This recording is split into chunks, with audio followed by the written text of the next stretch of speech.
After my fiancé got wasted and bragged about having backup guys, I disclosed my secret strategy that made her go silent and wiped that smirk off her face. Be me, 30-year-old Derek. Heavy equipment operator, union job, solid benefits, zero debt, can position a 400-ton load with precision of a surgeon, moving steel beams 70 stories up, dealing with crosswinds that would make pilots nervous. Not glamorous, but pays bills and keeps me in truck payments. Good money with overtime. Like my life, simple, organized, drama-free. Well, Madison was opposite of all that. She was 27, looked like every Instagram influencer's cousin, worked part-time at boutique called Moon and Stars, sold overpriced candles to suburban moms having midlife crises. Her monthly income inconsistent as Florida weather, sometimes decent, sometimes pathetic. Mostly disappointment and excuses about slow retail seasons. Rest of her time spent on content creation.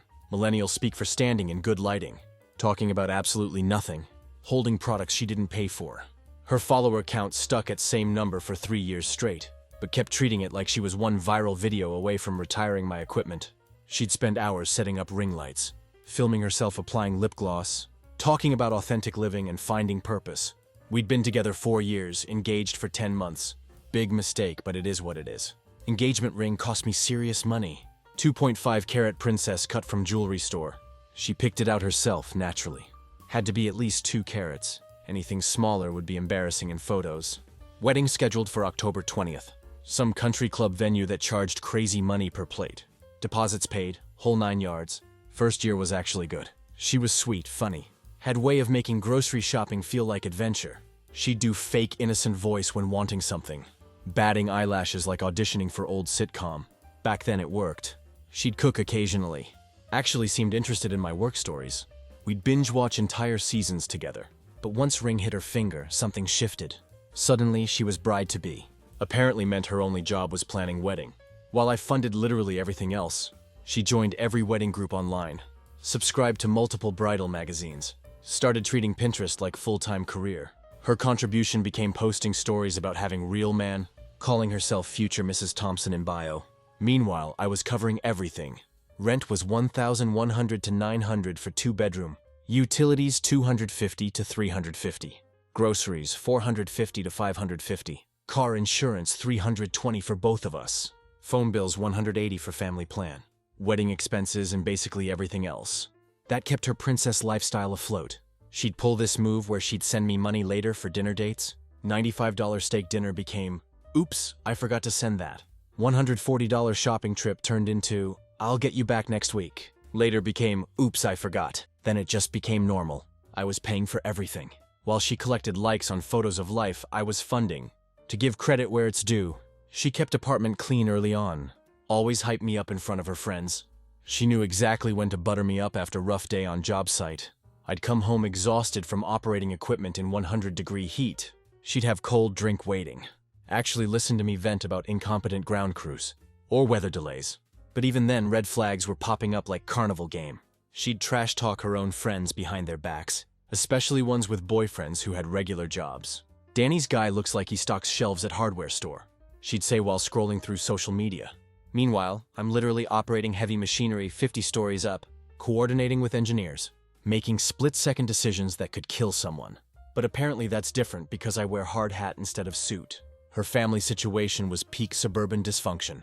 Her mom Patricia treated Madison like displaced royalty, constantly gushing about wedding, asking when we were going to start having kids, dropping hints about upgrading to bigger house. She'd corner me at family dinners, go on these 25-minute monologues about how Madison deserves the best, how real man provides for his family.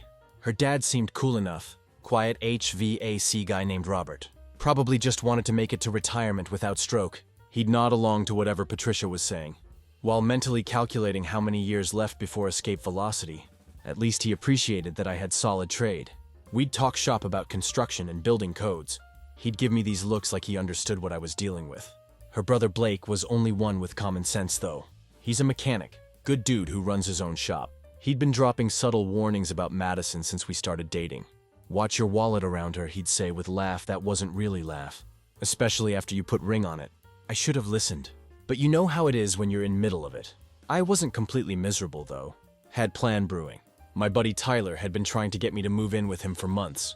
Let's say that plan got accelerated real quick. Thursday rolled around like any other day.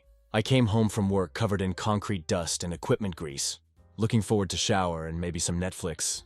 We'd been dealing with particularly difficult steel placement all week. 45-story office building downtown, where architect apparently thought gravity was optional. I was exhausted. My back was killing me and I just wanted to decompress. Instead, I walked into Hurricane Madison at full strength. She was pacing around living room like caged animal, phone in hand, wedding magazines scattered across coffee table. She had laptop open with 19 different tabs, showing destination wedding venues. "We're going to Miami," she announced, not even looking up from her phone. "What? My cousin's wedding? It's in Miami. 6 days. I already RSVP'd for both of us. It'll be perfect for content. You know, engaged couple at destination wedding." She was already mentally planning her Instagram posts. I stood there processing this information. When? "Next month. I booked our flights already." "Well, I put them on hold. You need to pay for them by tomorrow." She said this like she was informing me about weather forecast.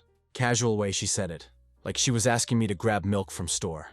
Made my left eye twitch. I'd been putting in 65-hour weeks to keep up with wedding expenses. Now she wanted to drop another $2,200 on someone else's party. Can I even get those days off? "You'll figure it out. You always do." She was already scrolling through resort photos, probably calculating how many outfit changes she'd need. "Madison, that's like $2,200 just thrown away for weekend.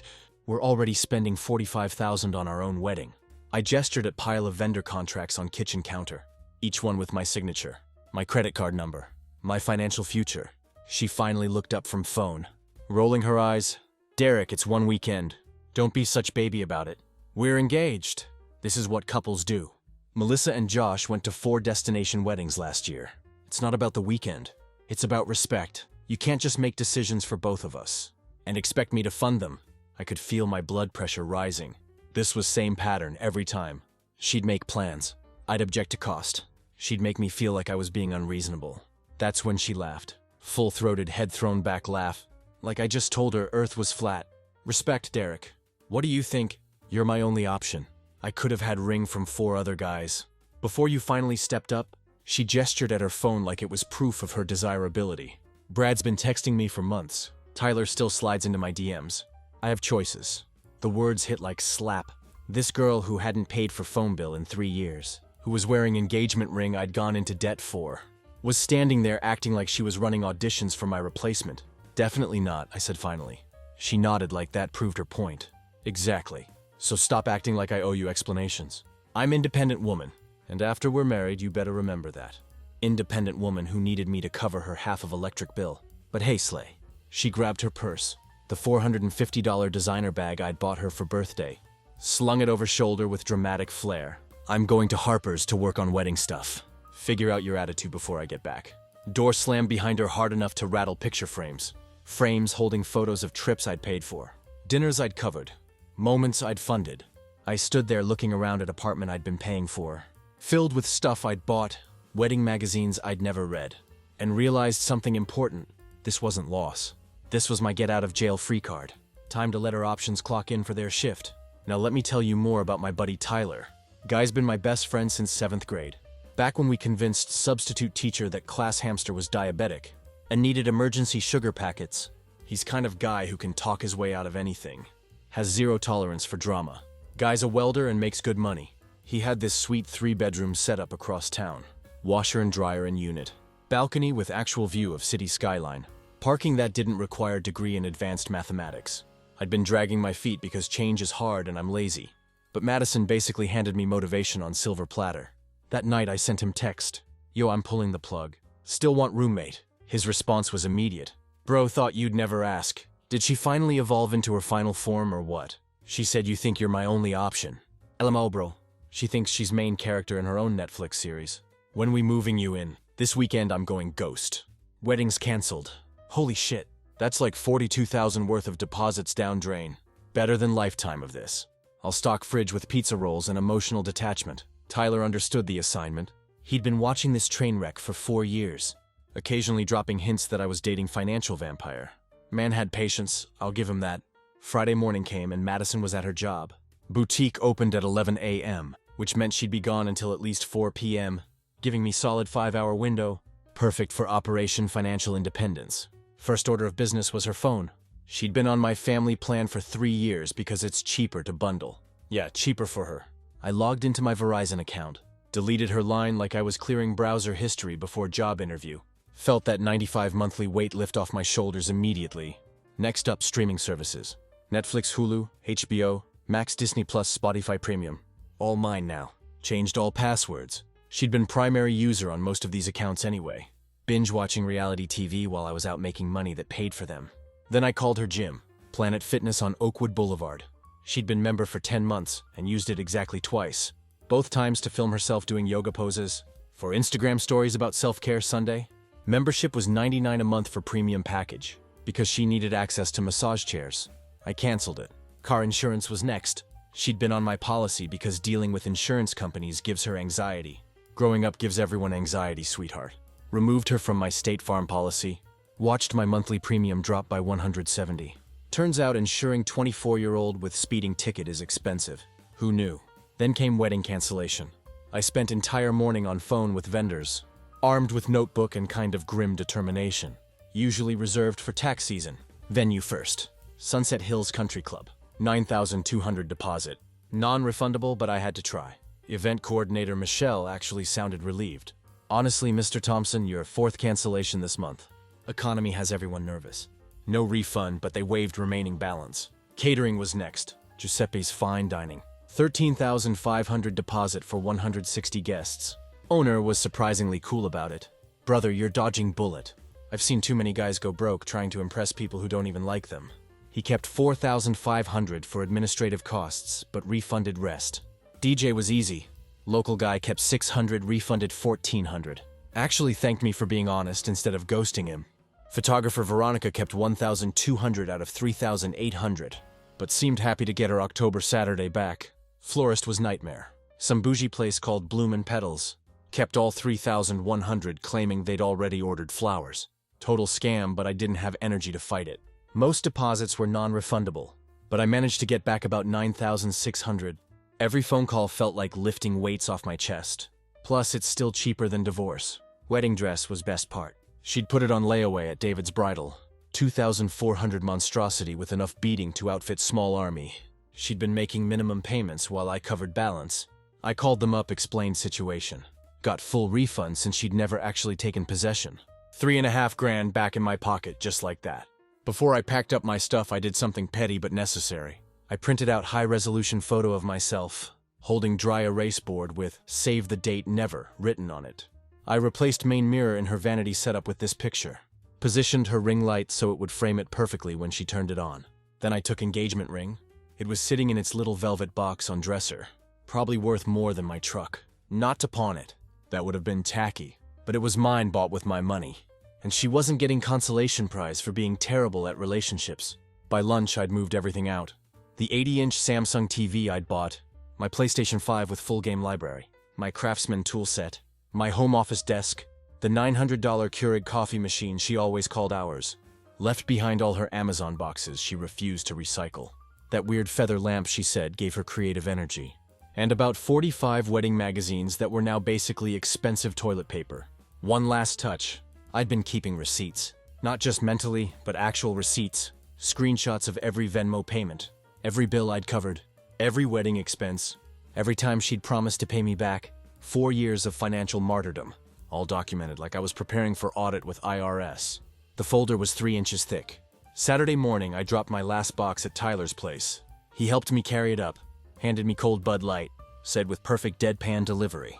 "So how's it feel to finally escape the financial Venus flytrap?" We fist bumped. He walked into living room. Flopped on couch. Let out loud, shameless fart that would make Trucker proud. She's going to lose her mind when she finds out wedding dress shop doesn't do payment plans for dresses that don't exist. We fired up PlayStation and dove into some Call of Duty. Between matches, Tyler looked over and said, "Now that you're free, can we agree your ex-fiancée looked like she straightened her hair with waffle iron?" I almost choked on my drink laughing. That's the thing nobody tells you about peace. Sometimes it doesn't come from meditation or self-help books. Sometimes it's just cold drink, controller, and your best friend roasting your ex, while somewhere across town, grown woman is screaming at her Wi-Fi router, wondering why David's Bridal is asking for payment in full. Saturday night, right on schedule. My phone started blowing up. Except it wasn't her number. It was Blake's. Her brother being used as communication proxy, like he was customer service for dysfunctional relationship. Poor guy was probably sitting in his garage, trying to work on transmission, while his sister had full meltdown in kitchen. Messages came in rapid-fire succession. Netflix isn't working. WTF, is my phone off? Where is the TV? Wedding venue called mom crying. You canceled our wedding without telling me. I swear to God, Derek, you better come back home. I'm not paying for this apartment. You crazy piece of shit. I'm calling police. Where is my ring? Answer me or I'm breaking your PS5. You forgot the charger. Each message was more unhinged than last. I was laughing at each one. But before I could even respond, Tyler snatched phone out of my hands like it owed him money. He opened camera, flipped it to selfie mode, sent back beautiful high-definition photo of himself, giving middle finger while holding hot pocket. Then he typed underneath, "Tell your landlord your options will be paying this month. Wedding's off. Management." I was wheezing. This is why Tyler's been my best friend for 16 years. About 15 minutes later, another text came through. This time actually from Blake. "Bro, I don't even know how you dated her crazy ass for that long. My condolences." She's pacing around kitchen like she's about to star in her own true crime documentary. Mom's having full breakdown about telling extended family. I texted back, "Respect to you for surviving same house all these years." She keeps asking where ring is. I told her you probably returned it to Mordor. Blake had twisted sense of humor. I appreciated that about him. Dad's hiding in garage. Mom's calling everyone in family tree. Madison's in full victim mode. It's like watching nature documentary about suburban dysfunction. That night, I took some practical precautions. Changed Wi-Fi password to Independent Woman 007. Removed her from all shared accounts. Canceled her Amazon Prime access, just in case she thought she could use Fire Stick to stream her way back to financial dependence.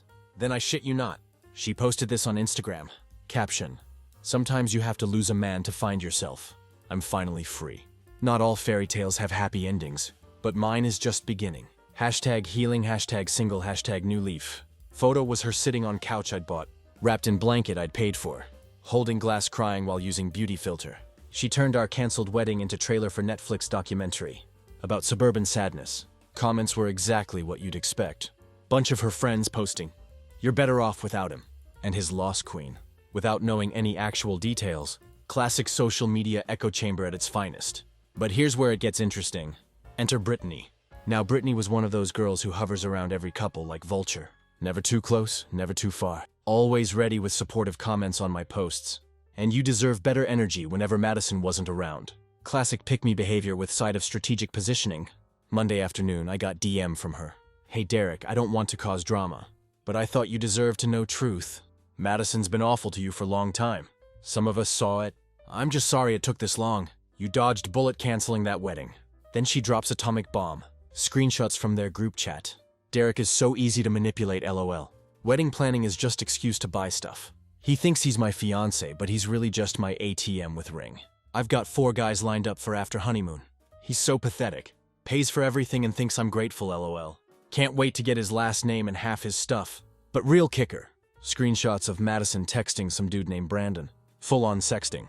Talking trash about me. Making plans to visit him while I was out fixing her car battery and driveway. She was literally cheating on me while planning our wedding. Probably using our shared Google Calendar to schedule her affairs. Brittany followed up with, "I always knew you were a real one. If you ever want to talk or hang out sometime, I'm here." I waited exactly 4 minutes, then replied, "Appreciate the info. Honestly, you're only one who seemed to have any common sense. In that whole circus." She sent back heart emoji. Then I sent one more message. "Too bad loyalty is only useful after ship sinks. Tell others I said thanks for entertainment. Peace." Blocked her immediately. Look, I'm not bitter.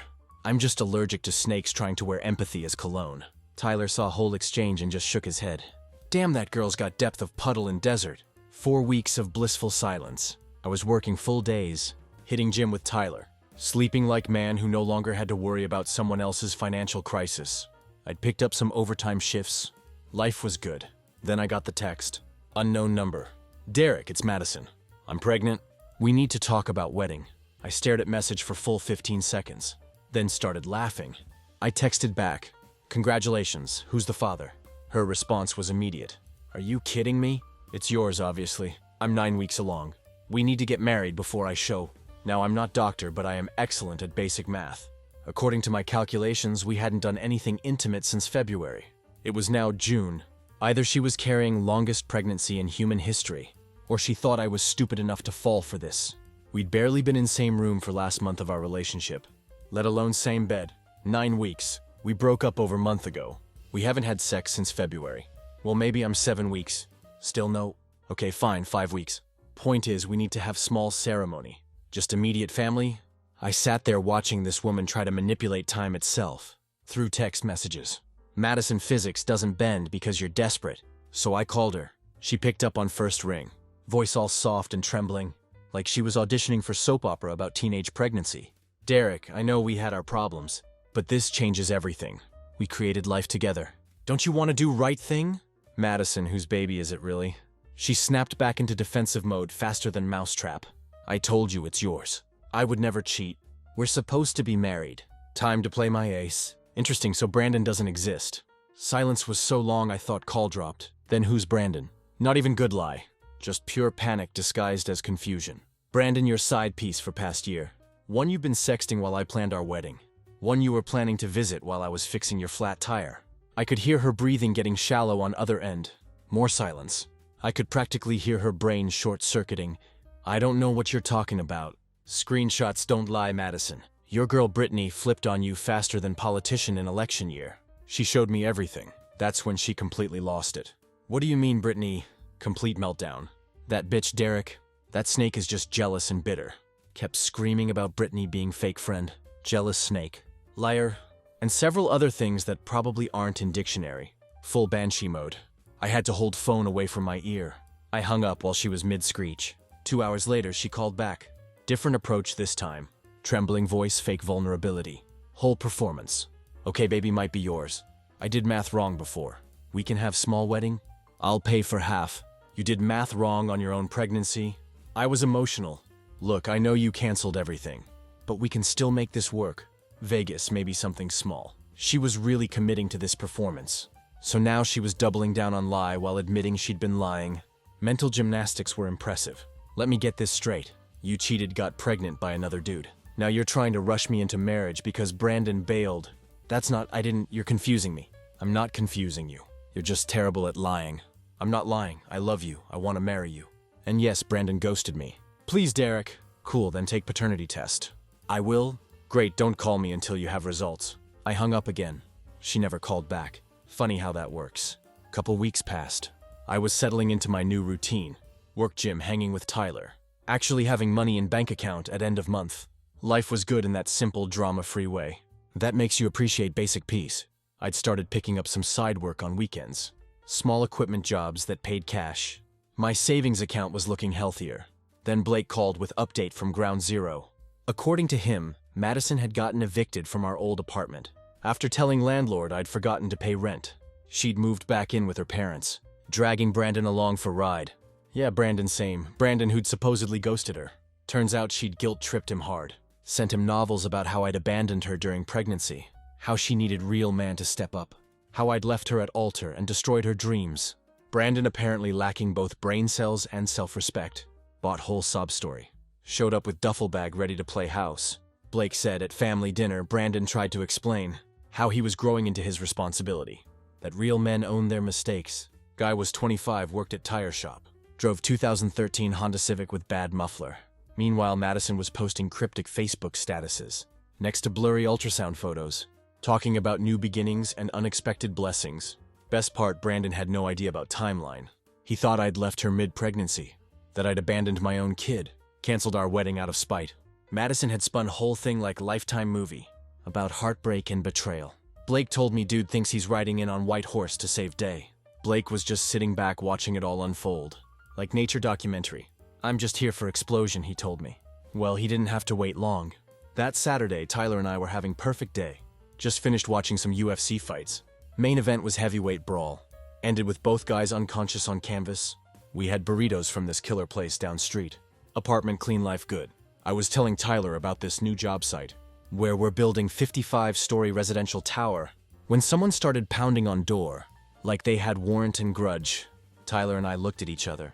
I opened door. There they were. Brandon puffed up like he'd been inflated with testosterone and stupidity. Madison behind him, arms crossed, clearly pregnant, wearing full makeup. like she was about to film courtroom drama. Brandon stepped forward like he was about to deliver monologue. From bad action movie. You think you can abandon pregnant woman and walk away without consequences. You left her at altar, man. I'm here to teach you lesson. Man to man. Great, bro. Watched YouTube video. How to become alpha in 3 steps. Decided to make his move. Behind him, Madison actually started clapping. Not exaggerating. She was clapping like he just delivered killer punchline at comedy club. Show him, babe. Show him what real man does when someone disrespects his woman. I stood there watching this whole performance, trying not to laugh.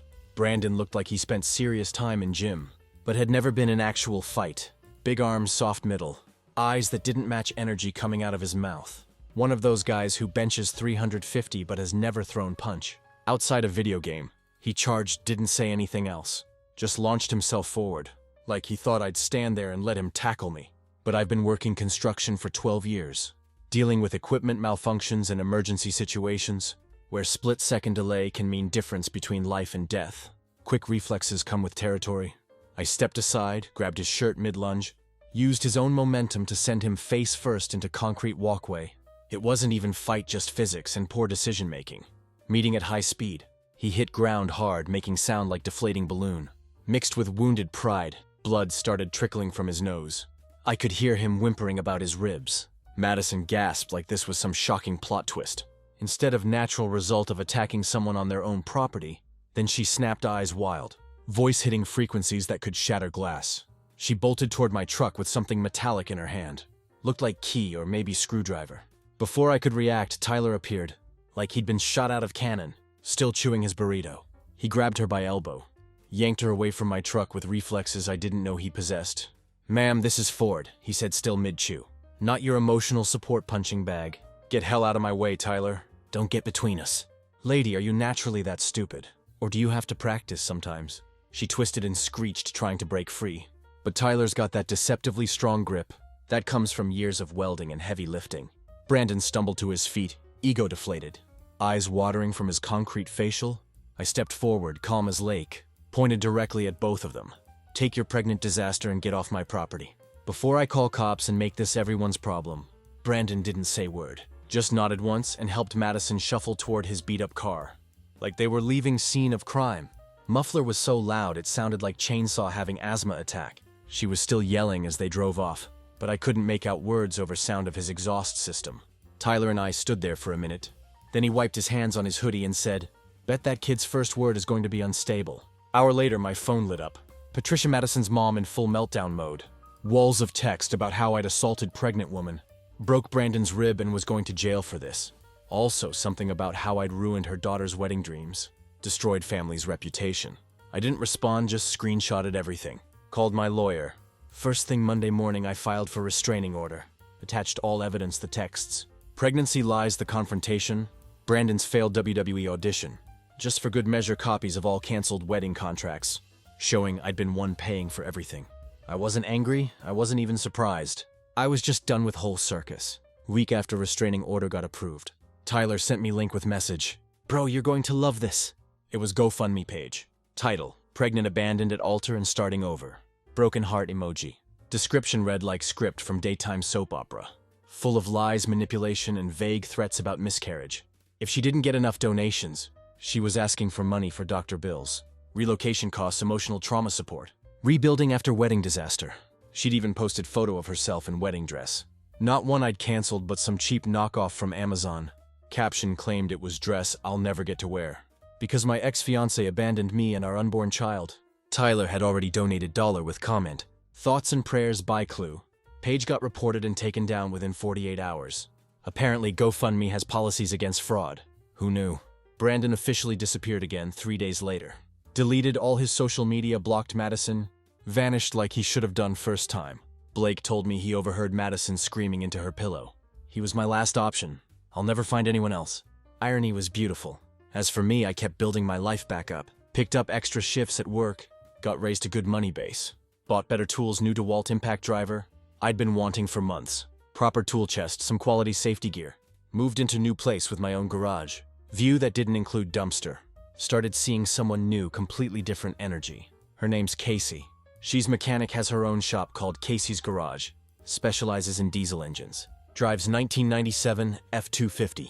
Can spot bullshit from 4 counties away. First time I told her Madison saga, she said, "Your ex sounds like type who'd cry in mirror," just to practice her victim face. When I mentioned canceled wedding, she just laughed. Said best investment you ever made. Was not making that mistake permanent. I knew I liked her for reason. We'd met at job site where she was working on one of contractor's trucks. She was elbow deep in engine bay covered in grease, cursing at stubborn bolt like it owed her money. Then like clockwork, another unknown number texted me, "You think replacing me makes you man? You're pathetic, you're disgusting. You ruined my life." No name, but we all know who it was. I took screenshots, sent it to my lawyer. Added it to restraining order file and hit block. Didn't respond, didn't react, didn't care. Some people only exist in your life to teach you what not to tolerate. Madison was 4-year master class in financial boundaries and red flag recognition. I learned lesson, got degree. Graduated with honors. Life's good when you know your worth. And don't sign legal documents binding you to people who treat you like ATM.